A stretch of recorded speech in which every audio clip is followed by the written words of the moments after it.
Hello everyone, welcome to selection mate. I hope आप सब अच्छे होंगे और आपकी प्रिपरेशन भी आपके आने वाले एग्जाम के लिए अच्छी चल रही होगी। गाइस, जो आज का सेशन है हम उसमें डिस्कस करेंगे नंबर सिस्टम का जो पार्ट 2 होगा। ठीक है, इससे पहले पार्ट 1 हम डिस्कस कर चुके हैं जिसमें ऑलमोस्ट नंबर सिस्टम हमने कंप्लीट कर लिया है और आज आप उसको नए चैप्टर भी समझ सकते हैं और one of the part of number system भी समझ सकते हैं, जो कि हम पढ़ने जा रहे हैं एलसीएम एंड एचसीएफ के बारे में। बहुत छोटा सा चैप्टर है, थोड़े से कॉन्सेप्ट हैं, 3-4 इसमें। बहुत आसानी से आपका अगर क्वेश्चन आता है तो आप उसको एग्जाम में कर सकते हैं। और अगर हम बात करते हैं किसी भी क्वेश्चन को कम टाइम में करने की या शॉर्ट ट्रिक से करने की, तो हर क्वेश्चन की शॉर्ट ट्रिक तो नहीं होती है, लेकिन कम टाइम में करने का उसको तरीका ये होता है कि आप उस जैसे क्वेश्चंस की बार बार प्रैक्टिस करें तो आप बहुत कम टाइम में कम कैलकुलेशन में उसको सॉल्व कर पाते हैं। तो गाइज, अगर आप हमारे चैनल पर नए हैं तो जल्दी से सिलेक्शन मेट को सब्सक्राइब कर लीजिए और बेल आइकन को भी प्रेस कर लीजिए। ऐसी ही वीडियोस आपको चैनल पर मिलती रहती हैं। इससे पहले नंबर सिस्टम का पार्ट बना चुका है और आपने नहीं देखा है तो चैनल पर जाकर जरूर देख लीजिए। तो आज का सेशन हम स्टार्ट करते हैं बिना देरी के लिए। आज का टॉपिक हमारा क्या है? एलसीएम एचसीएफ है। थोड़ा हम जानेंगे एलसीएम एचसीएफ के बारे में। ऑलराइट, कि क्या होता है एलसीएम और क्या होता है एचसीएफ। उससे पहले भी हमें कुछ एक दो बातें जाननी जरूरी हैं एचसीएम और एचसीएफ से पहले, जिनका उसमें यूज किया जाता है। सबसे पहला पॉइंट है, यहाँ पर आप देख रहे होंगे, यहाँ पर लिखा है गुणनखंड, जिसको हम इंग्लिश में कहते हैं फैक्टर, और एक लिखा है गुणज, जिसको इंग्लिश में हम कहते हैं मल्टीपल। ठीक है, इंग्लिश हिंदी दोनों का यहाँ पर कवर आराम से हो जाएगा, कोई आपको लैंग्वेज का इशू नहीं होगा। ठीक है, तो गुणनखंड आपको पता होना चाहिए क्या होता है और गुणज क्या होता है, ये आपको पता होना चाहिए। देखिए, गुणनखंड क्या होता है, फैक्टर क्या होता है। यदि ए और बी पूर्णतः ए बी को पूर्णतः विभक्त कर दे, ए बी को पूरी तरह कट कर दे, तो ए बी का गुणनखंड है। मान लीजिए ए बी को पूर्णतः कट कब करेगा? जब 5, मान लीजिए 15 को क्या पूर्णतः कट करेगा? जी हाँ, 5 या 15। इसका मतलब ए बी का गुणनखंड है। ठीक है, तो जो 5 है वो 15 का क्या हो गया? गुणनखंड हो गया। तो इस तरह से आपको याद रखना है। जैसे यहाँ एग्जाम्पल भी मैंने यही दिया है, 5 15 का क्या है? गुणनखंड है। जो संख्या किसी संख्या को पूरी तरह काट दे, तो जो काट रही है वो संख्या गुणनखंड होता है, फैक्टर होता है, ये आपको याद रखना है। और जो खुद कट रहा है वो गुणज हो गया उसका, यानी मल्टीपल हो गया। यानी हम कह सकते हैं कि 5 जो है 15 का फैक्टर है, जबकि जो 15 है वो 5 का क्या है? मल्टीपल है। यानी कि 5 का मल्टीपल क्या है? 15 है। 5 का मल्टीपल क्या है? 25 है। 5 का मल्टीपल क्या है? 20 है। तो ये मल्टीपल होते हैं, गुणज होते हैं। और गुणनखंड क्या होते हैं? जो जिसको कट करे वो उसका गुणनखंड है। तो ये आपको आई होप बात क्लियर होगी कि फैक्टर और मल्टीपल में क्या डिफरेंस है। ठीक है, फैक्टर और मल्टीपल में क्या डिफरेंस है, आई होप आपको ये क्लियर हो गया होगा। फिर से समझिएगा। जैसे मान लीजिए 5 15 को कट करता है, और अगर 5 15 को पूरी तरह कट करता है तो 5 15 का गुणनखंड हो गया। गुणनखंड क्या हो गया? 5, और 15 हो गया गुणज। इन्हीं में दोनों को आप समझ लीजिए। 5 हो जाएगा जो कट कर रहा है, वो हो जाएगा गुणनखंड, जो कट हो रहा है वो हो जाएगा इसका मल्टीपल यानी कि गुणज। एक दो बार आप इसको और समझेंगे तो आपको ये क्लियर हो जाएगा। आई होप ये जो मैंने बात बताई है वो क्लियर हो गई होगी।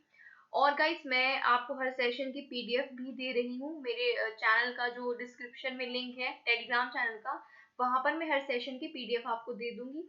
अदरवाइज अगर आप खुद से अपने हैंड नोट्स प्रिपेयर करना चाहते हैं तो वो भी साथ साथ कर सकते हैं।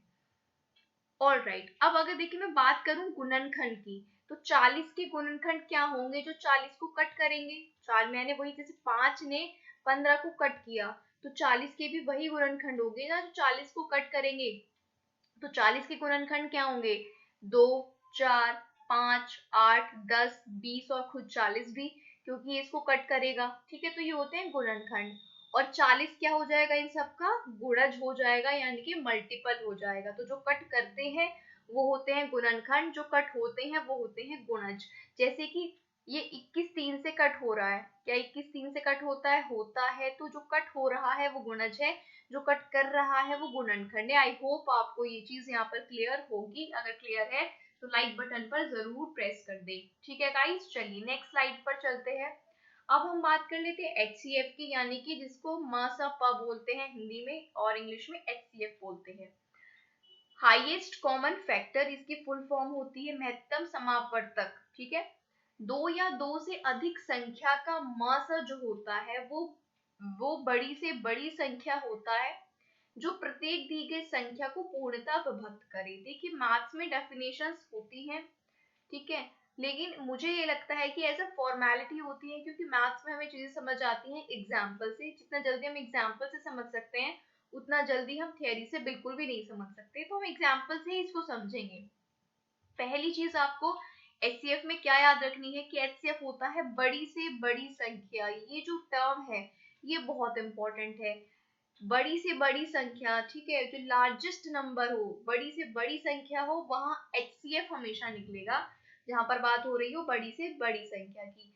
तो दो या दो से अधिक संख्या का जो HCF है वो बड़ी से बड़ी संख्या है जो प्रत्येक दी गई संख्या को पूर्ण रूप से विभक्त करे। जैसे मान लीजिए दो संख्या है हमारे पास, एक है 72 और एक है 63, तो इनका मासा क्या होगा, इनका मासा वो होगा जो बड़ी से बड़ी संख्या इन दोनों को कट करेगी। अब बड़ी से बड़ी संख्या इन दोनों को क्या कट करेगी, देख लीजिए, क्या ये दोनों 3 से कट हो रहे हैं? जी हाँ, क्योंकि हमने डिविजिबिलिटी रूल पढ़ लिया है पार्ट 1 में कि 3 से डिविजिबिलिटी कैसे देखते हैं, उनका एडिशन करके। 7 और 2 9, 6 और 3 9। अगर इनका एडिशन 3 से कट रहा है तो ये पूरी संख्या भी 3 से कट होगी। तो अगर ये भी 3 से कट हो रहा है, 3 से कट हो रहा है, तो इसका मतलब 3 इनका क्या हो जाएगा, एक गुणनखंड हो जाएगा, एक फैक्टर हो जाएगा। लेकिन इसमें क्या बोला है, बड़ी से बड़ी संख्या, तो क्या 3 से बड़ी भी कोई संख्या इनको काट सकती है? बिल्कुल, 9 इनको कट करेगा, बिकॉज 9 अट्ठे 72 और 9 सत्ते 63, ठीक है। इसके बाद कोई कट नहीं करेगा इनको, यानी कि 9 हो गई बड़ी से बड़ी संख्या इनको कट करने वाली। तो यहाँ पर इनका जो HCF होगा वो होगा 9। I hope you are getting what I am saying. बड़ी से बड़ी संख्या आपको देखनी है HCF के लिए, ठीक है। HCF के लिए बड़ी से बड़ी संख्या, बड़ा सा बड़े से बड़ा गुणनखंड आपको देखना है। जब आपने 3 से 72 को कट किया तो आया 3 दूनी 6, 3 छंग 12, 26 आया, ठीक है। जब आपने 3 से 63 को कट किया तो 3 दूनी 6 और 3 ही कम 3 आया, फिर 26 और 21 आ गए, ठीक है। तो ये फर्दर भी क्या हो सकता है, 3 चौक 12, तो ये आ गया 24 और 21। तो 24 और 21 फिर 3 से कट रहा है, 3 अट्ठे 24, 3 सत्ते 21, यानी कि एक 3 तो ये आया था और एक 3 यहाँ से आ गया, यानी कि 3 दिया 9। 9 सबसे बड़ा नंबर है जो इन दोनों को कट करेगा, उसके बाद इन दोनों को कोई नंबर कट नहीं करेगा, क्योंकि दोनों को सेम नंबर कट करना चाहिए। दोनों को बड़ा से बड़ा वो नंबर, एक ही नंबर दोनों को कट करे और बड़े से बड़ा नंबर हो। आई होप आपको अभी ये बात क्लियर हो गई होगी कि HCF क्या होता है, वो बड़ी से बड़ी संख्या होती है जो दी गई संख्याओं को पूर्णतः विभक्त करे, और क्या, बड़ी से बड़ी संख्या। नेक्स्ट हम बात कर लेते हैं अब LCM की। LCM होता है लीस्ट कॉमन मल्टीपल, यानी कि छोटी से छोटी संख्या। तो LCM में आपको याद रखना है छोटा वर्ड, और HCF में आपको याद रखना है बड़ा वर्ड। बड़ी से बड़ी संख्या तो HCF, छोटी से छोटी संख्या तो LCM। तो वह छोटी से छोटी संख्या जो दी गई संख्या को पूर्णतः विभक्त करे, ठीक है, तो वो LCM होता है। और LCM निकालना बहुत आसान है। हम क्या करते हैं, अगर हमसे 10 12 21 34 का LCM पूछा है तो हम क्या करते हैं, 2 से इसको कट करना शुरू करते हैं। 2 पंजे 10, 2 छंग 12, 21 2 से नहीं कटेगा और ये 17 दूनी 34। फिर हम 2 से कट करते हैं, 2 तिया 6, 21 और 17। अब हम 3 से कट करते हैं, 5 3 1 3, 3 सत्ते 21 और 17। अब आप क्या देख रहे हो कि 5 अलग है, 7 अलग है और 17 अलग है, तो ये ऐसे ही छोड़ देंगे क्योंकि इनमें कोई कॉमन ऐसी नंबर नहीं होगी जो हम इनको काट पाए। तो इसका LCM क्या हो जाएगा, यहाँ से सबको मल्टीप्लाई करते हुए लिखते हैं 2 into 2 into 3 into 5 into 7 into 17। तो ये जहां जो भी मल्टीप्लाई करके आएगा वो इसका क्या हो जाएगा, LCM। ठीक है गाइस, तो LCM क्या होता है, छोटी से छोटी संख्या, और इस तरह से हम LCM निकालते हैं। अगर आप दूसरा तरीका देखें तो आप ऐसे कर सकते हैं, आप 10 के फैक्टर लिख लीजिए, 2 और 5, आप 12 के फैक्टर्स लिख लीजिए, 2 तिया 6 दूनी 12। आप 21 के फैक्टर लिख लीजिए, 3 सत्ते 21। और आप 34 के फैक्टर्स लिख लीजिए, 2 और 17। यहाँ से भी आप क्या कर सकते हैं, आप एलसीएम निकाल सकते हैं। ठीक है, 2 के आप पेयर यहाँ पर बनाएंगे, एक पेयर ये हो जाएगा, एक हो जाएगा ये, तो 2 बार 2 आ चुका है। 3 का पेयर बना लीजिए, तो 3 आ गया ये। 5 5 अकेला है तो 5 अकेला है, 7 अकेला है तो 7 अकेला, और एक 17। इस तरह से एलसीएम निकाल सकते हैं, पर यहाँ पर पेयर बनाने पड़ते हैं, और ये जो है सबसे पुराना और सबसे बेस्ट तरीका है एलसीएम निकालने के लिए। ठीक है, अब एलसीएम की बात हो गई है। अब जो सबसे ज्यादा जिस फॉर्मूला पर एलसीएम एचसीएफ के क्वेश्चन पूछे जाते हैं, हम उसकी बात कर लेते हैं फटाफट से। फॉर्मूला बहुत सिंपल है। मान लीजिए आपके पास दो नंबर है ए और बी, दो संख्याएं हैं आपके पास ए और बी। फॉर्मूला बनता है इन दोनों संख्याओं का मल्टीप्लिकेशन बराबर होता है एचसीएफ और एलसीएम के मल्टीप्लिकेशन के, यानी कि पहला नंबर गुणा दूसरा नंबर बराबर मसप गुणा लसप। इस तरह से होता है a into B equals to H C F into LCM. Formula हमेशा याद रखना है, क्योंकि बहुत इंपॉर्टेंट है आपके लिए। पहला नंबर गुणा दूसरा नंबर बराबर में H C F into LCM, इस तरह से ही फॉर्मूला होता है। अब एक चीज और इसमें पूछी जाती है, अगर फ्रैक्शन में आपसे एलसीएम पूछ ले या फ्रैक्शन में एचसीएफ आपसे पूछ ले, तो आप यहाँ पर कैसे करेंगे। ठीक है गाइज, हमारी जो क्लासेस चल रही है बिल्कुल बेसिक से हम स्टार्ट कर रहे हैं, और एसएससी जीडी के जो भी टॉपिक्स हैं हम यहाँ पर सब कवर करेंगे, और वही टॉपिक्स अगर आपके किसी और एग्जाम में आने वाले हैं तो भी आपके लिए उतने ही हेल्पफुल वो होंगे। तो आप बेसिक से अगर मैथ्स पढ़ना चाहते हैं, एक एक पॉइंट क्लियर करना चाहते हैं, तो ये क्लासेस आप ही के लिए है। ठीक है, तो आप क्लासेस को देखते रहिए। फ्रैक्शन में भिन्न में अगर एलसीएम आपसे पूछा जाए या फ्रैक्शन में आपसे एचसीएफ पूछा जाए, तो उसका क्या फॉर्मूला होता है। अगर आपसे पूछा है एलसीएम, तो आप क्या करोगे, जो अंश है उसका एलसीएम निकालोगे, और जो हर है उसका एचसीएफ निकालोगे। यानी कि जो आपसे पूछा है ना, अगर एलसीएम पूछा है तो ऊपर एलसीएम ही निकलेगा, और अगर एचसीएफ पूछा है ये, तो ऊपर एचसीएफ ही निकलेगा, और नीचे उसका उल्टा निकलेगा। यानी अगर एलसीएम पूछा है तो अंश का एलसीएम अपॉन हर का एचसीएफ, और अगर एचसीएफ पूछा है तो अंश का एचसीएफ ही निकलेगा और हर का एलसीएम, यानी कि नीचे हम उसका अपोजिट निकाल देंगे। अंश क्या होता है, न्यूमरेटर होता है, इंग्लिश में अंश को बोलते हैं न्यूमरेटर, और हर को बोलते हैं डिनोमिनेटर। ठीक है, तो ये आपको याद रखना है, न्यूमरेटर का एलसीएम, डिनोमिनेटर का एचसीएफ। यहाँ पर न्यूमरेटर का एचसीएफ और डिनोमिनेटर का एलसीएम। फॉर्मूला आप लिख लीजिए, बहुत इंपॉर्टेंट फॉर्मूला है, आपकी स्क्रीन पर स्क्रीनशॉट भी आप इसका लेकर रख सकते हैं। तो जो निकालना है वो उसका तो ऊपर ही आ जाएगा, और उसका अपोजिट नीचे। जो निकालना है उसका वो ऊपर, बाकी नीचे। आप स्क्रीनशॉट ले लीजिए इसका। ठीक है, चलिए अब हम कुछ क्वेश्चंस डिस्कस कर लेते हैं उन्हीं टॉपिक्स पर जो अभी हमने पढ़े हैं। हम क्या करते हैं, पहली सेशन जो का टॉपिक्स होते हैं उनको कंप्लीट करते हैं, फिर उसके जो क्वेश्चंस होते हैं उनको हम यहाँ पर देखते हैं। तो एचसीएम एलसीएफ का जो कॉन्सेप्ट था वो जो एग्जाम में पूछा जाता है उसको हमने कंप्लीटली डिस्कस कर लिया है, और अब हम बात करेंगे किसकी, क्वेश्चंस की। तो क्वेश्चन में आपसे पूछा है एचसीएफ। ठीक है, एचसीएफ के लिए आपको क्या करना होता है, एचसीएफ के लिए आप इनके फैक्टर्स करिए फटाफट से। 84 के फैक्टर आपको करने हैं, 126 एंड 140। फटाफट से फैक्टर करते हैं। अगर हम 2 चौक 8, 2 दूनी 4, 2 दूनी 4, 2 एकम 2, 3 सत्ते 21, दैट्स इट। और ये हो जाता है 2 छंग 12, 2 तिया 6, 3 दूनी 6, 3 एकम 3, 3 सत्ते 21 एंड 2 सत्ते 14, 2 से ही 35 बार, और 5 सत्ते 35, राइट। चाहे इनको आप ऐसे कर सकते हैं 1 तक। ठीक है, अब ये आपके फैक्टर्स आ चुके हैं। अब आप इनको कैसे लिखेंगे, इसके फैक्टर्स यहाँ पर लिख लेते हैं। 2 का 2 2 बार है तो 2 का स्क्वायर 3 इंटू 7। इसके लिख लेते हैं 2 इंटू 3 2 बार है इंटू 7, 2 2 बार है इंटू 5 इंटू 7। अब हमने इनके फैक्टर्स लिख लिए हैं। ठीक है, तीनों के आपने जैसे एलसीएम आप निकालते हो ना, वैसे फैक्टर आपने कर लिया। अब आपने क्या करना है, एचसीएफ में आपने हाईएस्ट नंबर लेना होता है, बड़े से बड़ा, और वो क्योंकि तीनों का एचसीएफ लेना है तो वो तीनों में होना चाहिए। तो 7 से शुरू करते हैं, 7 इसमें भी है, इसमें भी है, तो 7 इसमें भी है, तो एक तो 7 हो जाएगा। कॉमन होना चाहिए ना, हाईएस्ट होना चाहिए और कॉमन होना चाहिए, तो तीनों में कॉमन भी होना चाहिए और हाईएस्ट भी। 7 के बाद 7 तीनों में है, कॉमन ही लिखना है तो 7 लिख दिया।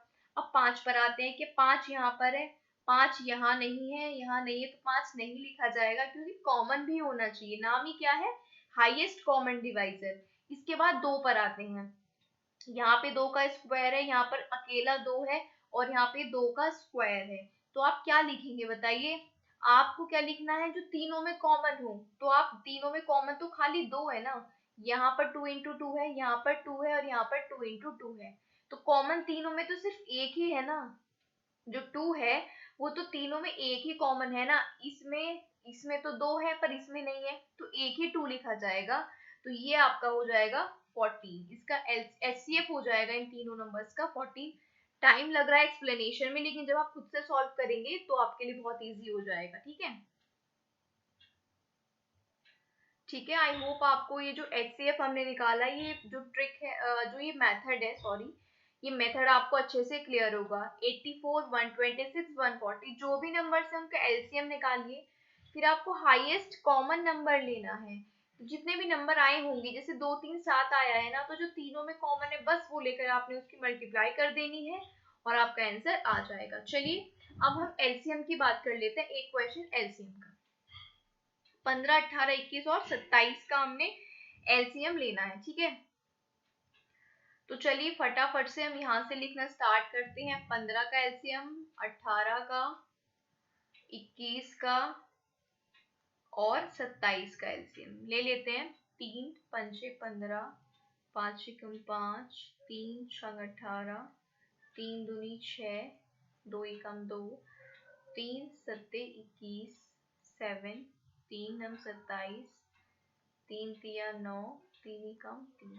यहाँ पर क्या फैक्टर्स आए, 3 इंटू 5, यहाँ पर आया 3 इंटू 3 इंटू 2, यहाँ पर आया 3 इंटू 7, और यहाँ पर आया 3 इंटू 3 इंटू 3। ठीक है, ठीक है, अब इनको हम पेयर में लेकर क्या बना लेंगे, मल्टीप्लाई में लिख देंगे, पेयर में लेकर, और फिर क्या कर देंगे, इनकी मल्टीप्लाई। इसके अलावा देखिए आप कैसे कर सकते हैं, मैं आपको एक थोड़ा दूसरा तरीका बता देती हूँ।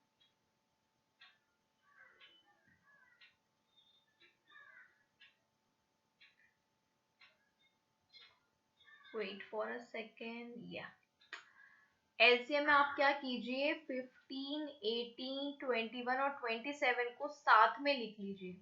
ठीक है, इसमें आप एलसीएम में साथ में निकाल सकते हैं। हमने एचसीएफ में क्या किया था, अलग अलग इनकी वैल्यूज को लेकर हाईएस्ट कॉमन फैक्टर लिया था। एलसीएम में हम क्या करते हैं, साथ में एलसीएम इनका निकालते हैं। 3 पंजे 15, 3 छंग 18, 3 सत्ते 21, 3 नम 27। फिर से 3 से कट करते हैं, 3 दूनी 6, 7 और 3 तिया 9।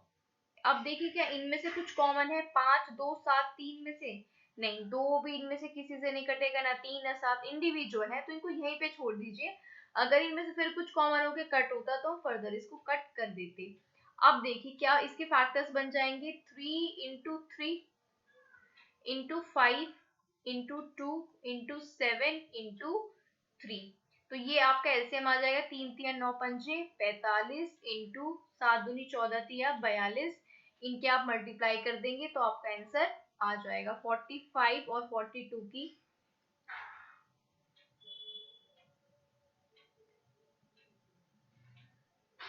इसका जो एलसीएम आपका आ जाएगा वो आ जाएगा 18, 90, और ये आपका आंसर होगा। एलसीएम में आप क्या कीजिएगा, सारे नंबर साथ में रख के इसको आप ऐसे ले सकते हैं और फिर आप इनकी क्या कर देंगे, मल्टीप्लाई कर देंगे तो आपका एलसीएम आ जाएगा।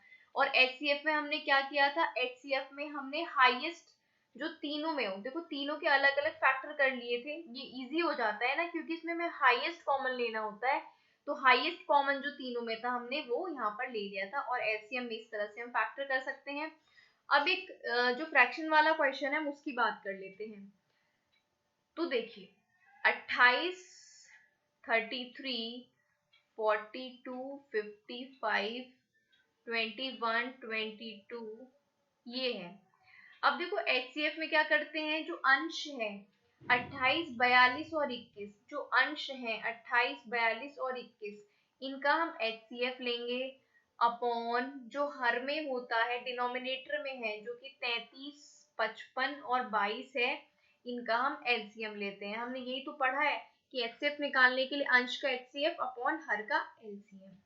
तो 28, 42 और 21 का HCF अगर हम निकालते हैं, 28 के फैक्टर कर लेते हैं, 2 दूनी 4, 7 28, फिर हम 42 के फैक्टर कर लेते हैं, 2 दूनी 4, 3 12 और 2 दूनी 4, 3 12, तो यहाँ पर हो जाएगा 2 3 6 7 42, 2 3 और 7 42 के फैक्टर होंगे, और 21 का क्या हो जाएगा, 3 7 21। HCF निकालना है, हाईएस्ट कॉमन डिव। देखिए चाहे आप इस तरह से लिख के फैक्टर कर लो, या जैसे हमने इंडिविजुअली अलग अलग निकाले थे ना वो लाइन ड्रॉ करके, वैसे भी आप निकाल सकते हैं। जैसे 28 के मैं आपको निकाल कर दिखा देती हूँ, ऐसे 14, 2 7 और 7, तो क्या फैक्टर आए, 2 2 7, वही हमने यहाँ पर लिखे हैं। ऐसे भी निकाल सकते हैं और इस तरह से भी। अब हमने इनका तीनों नंबर्स का हाईएस्ट कॉमन फैक्टर लेना है। तो देखिए क्या 7 तीनों में है, बिल्कुल 7 तीनों में है, तो 7 लिख दीजिए। क्या 3 इसमें है, 3 इसमें है, 3 इसमें है, नहीं है, ठीक है। 3 अगर तीनों में नहीं है तो 3 नहीं लिखेंगे।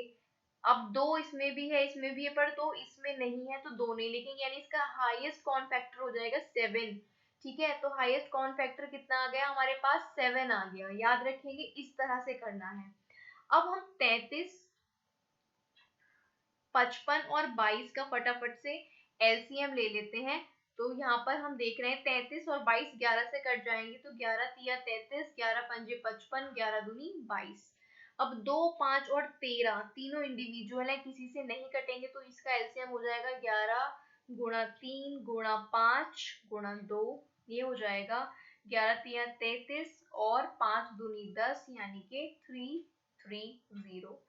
तो गाइस इनका HCF आया है 7 अपॉन LCM कितना आया है 330, तो ये आपका आंसर हो जाएगा। अगर आई होप आपका कोई डाउट इसमें नहीं होना चाहिए, अगर डाउट है तो आपने कुछ नहीं करना है, पेपर पेंसिल लेके बैठिए और जो फॉर्मूला है ना इन तीनों का HCF अपॉन तीनों का LCM खुद से निकालिए, तो आपके जितने डाउट्स हैं वो क्लियर हो जाएंगे।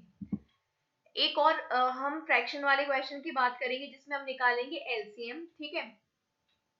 तो LCM के लिए क्या करेंगे, 20, 30, 10 और 40 का निकालेंगे। LCM जो निकालना होता है अंश का हम वही निकालते हैं, लेकिन हर का हम क्या निकालते हैं, उल्टा, यानी कि HCF निकालेंगे। यहाँ पर 42, 14, 63, 35, इनका हम निकालेंगे HCF। तो फटाफट से 20, 30, 10 और 40 का LCM हम ले लेते हैं, ठीक है। ये हमें पता है कि चलो 5 से ले लेते हैं, 5 चौक 20, 5 छंग 30, 5 दूनी 10, 5 अट्ठे 40, अभी 2 से भी कटेंगे, तो 2 दूनी 4, 2 3 6, 2 एकम 2, 2 चौक 8, फिर 2 से कटेगा, 2 एकम 2 3, 2 दूनी 4। बस अब ये किससे अलग अलग हो गए, ये किसी से कट नहीं होंगे एक दूसरे से, 2 और 3। तो LCM क्या आ गया, 5 इंटू 2 इंटू 2 इंटू 3 इंटू 2, 5 2 2 3 और 2, 1 को हमने नहीं लिखा है, तो ये आ जाएगा 5 दूनी 10 दूनी 20 3 60 दूनी 120। तो LCM 120 आ चुका है, LCM लिख देते हैं 120। अब इनका HCF निकालना है, 42 के फैक्टर कर लो, 14 के कर लो, 63 के कर लो और 35। इस क्वेश्चन से आपके सारे डाउट क्लियर हो जाएंगे LCM और HCF के।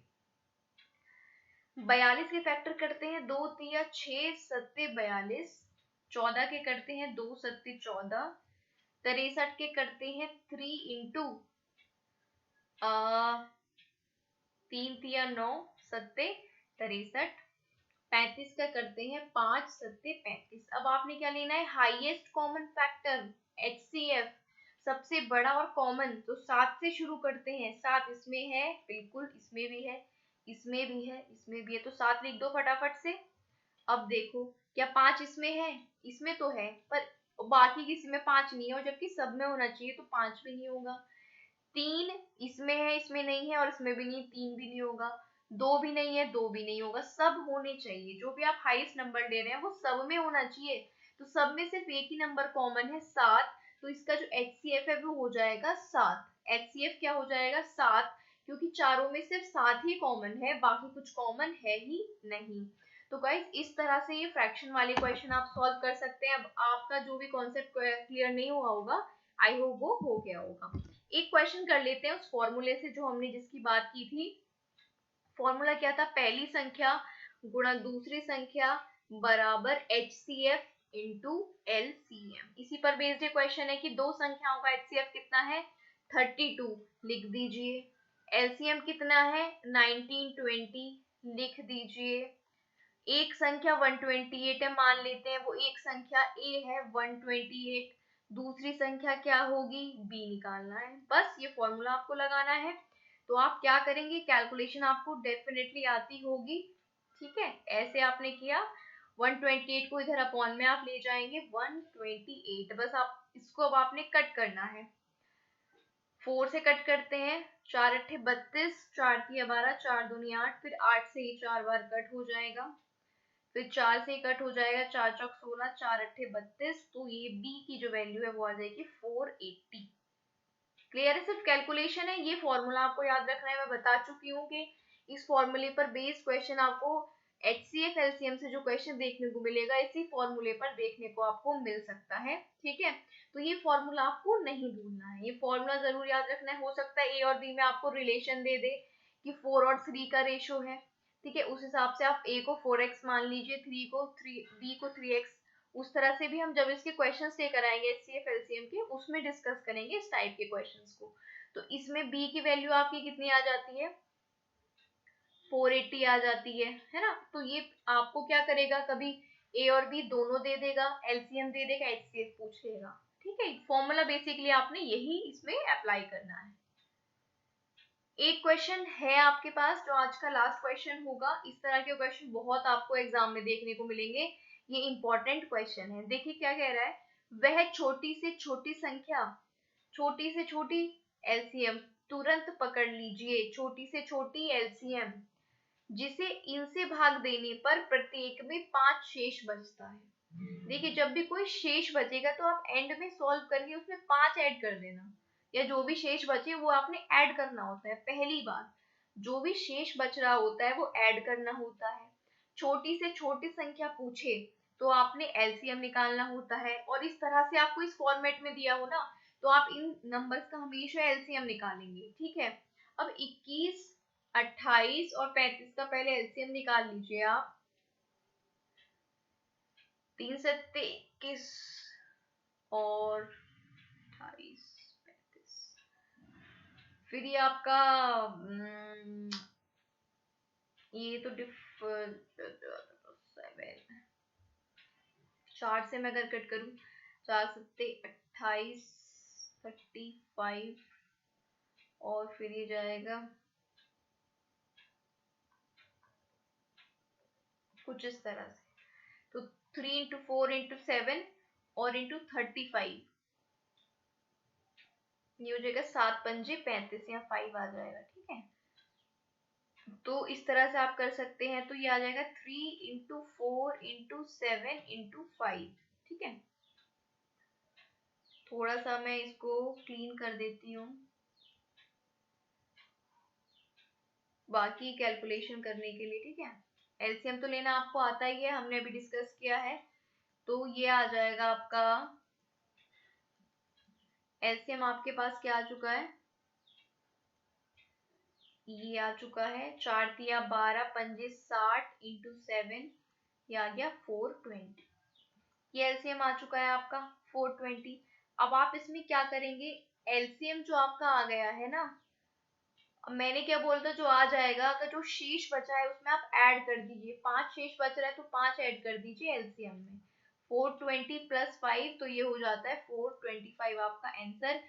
वो छोटी से छोटी संख्या होगी 425, जिसको हम इनसे भाग दें तो 5 शेष बचेगा। आप देख सकते हैं, आप 21 से 425 को भाग देंगे तो 5 शेष बचेगा। 21 दूनी 42, क्या बच रहा है? 5 शेष बच रहा है। 28 से भी ऐसे करके देख सकते हैं और 35 से भी। तो शेष बचने, जो शेष बचे उसमें क्या करेंगे, एलसीएम निकाल कर उस शेष को उसमें ऐड कर देंगे। बाई चांस ये कहता है 7 शेष बचे, 7 शेष बचे, तो जो एलसीएम आया है उसमें आप 7 को ऐड कर दो और इन सब का क्या लो, एलसीएम लो। एलसीएम लेने के बाद जो शेष फल है उसको उसमें ऐड कर दो। इस तरह से ये क्वेश्चंस होते हैं। और भी टाइप के हम क्वेश्चंस इसमें आगे देखेंगे, ठीक है। तो यहाँ पर ये जो चैप्टर का कॉन्सेप्ट है एचसीएम एलसीएम का और नंबर सिस्टम का, ये खत्म होता है। पार्ट 1 और पार्ट 2 इसके आए हैं। कोई भी पार्ट आपने मिस किया है तो आप एंड तक पूरा सेशन आपको देखना है, चैनल पर जाकर देख लीजिए।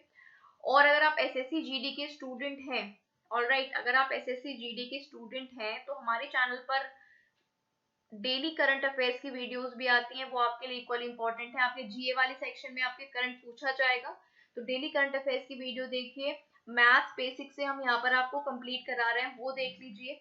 बाकी साथ साथ जितना पॉसिबल होगा हम आपकी प्रिपरेशन कराएंगे, लेकिन आपके साथ की हमें उसमें बहुत ज़रूरत होगी। उसके लिए आप चैनल को पहले तो सब्सक्राइब कर लीजिए और बेल आइकन को प्रेस कर लीजिए, जिससे हर वीडियो का आपको नोटिफिकेशन भी मिलता रहे। और वीडियो अगर आपको अच्छी लगी है, एक्सप्लेनेशन पसंद आई है, तो वीडियो को जल्दी से लाइक कर दीजिए। लाइक किए बिना आपको नहीं जाना है अगर अच्छी लगी है तो। और सेशन की जो पीडीएफ है अगर आपको चाहिए तो हमारे जो टेलीग्राम चैनल है उसका लिंक डिस्क्रिप्शन में दिया हुआ है मैंने, वहां पर हर सेशन की पीडीएफ आपको मिल जाती है, तो वहां जाकर आप पीडीएफ भी ले सकते हैं। और जाने से पहले आपका एक कर्तव्य है जो मैं चाहती हूँ आप पूरा करें, इस वीडियो को शेयर करना। ज्यादा से ज्यादा वीडियो आप शेयर करिए, जिससे हमें मोटिवेशन मिले और हम अच्छे से अच्छा कंटेंट और क्वेश्चंस आपके लिए लेकर आए। प्रॉपर पेड क्लासेस की तरह हमारी ये सेशंस आपके सामने है, ठीक है। स्टेप बाय स्टेप हम सारे पॉइंट्स आपसे, सारे कॉन्सेप्ट यहाँ पर क्लियर आपको करा रहे हैं। तो बस आपका इतना सा बनता है कि आप वीडियो को ज्यादा से ज्यादा शेयर करें अपने ग्रुप्स में और अपने फ्रेंड्स के साथ। अगर आपको कोई भी डाउट है आप कमेंट बॉक्स में लिख सकते हैं या हमारे टेलीग्राम चैनल पर पूछ सकते हैं। किसी भी सब्जेक्ट से रिलेटेड कोई भी डाउट है आप बेझिझक पूछ सकते हैं। कुछ समझ नहीं आया है तो भी पूछ सकते हैं, जो भी आपकी क्वेरीज है, ठीक है। You are most welcome. तो गाइज आज के लिए बस इतना ही। जो भी हमने पढ़ा है उसको रिवाइज जरूर करिएगा, खुद से क्वेश्चंस को सॉल्व जरूर करिएगा, तभी आपके कॉन्सेप्ट अच्छे से क्लियर होंगे। तो आज के लिए बस इतना ही। Thank you for watching the video.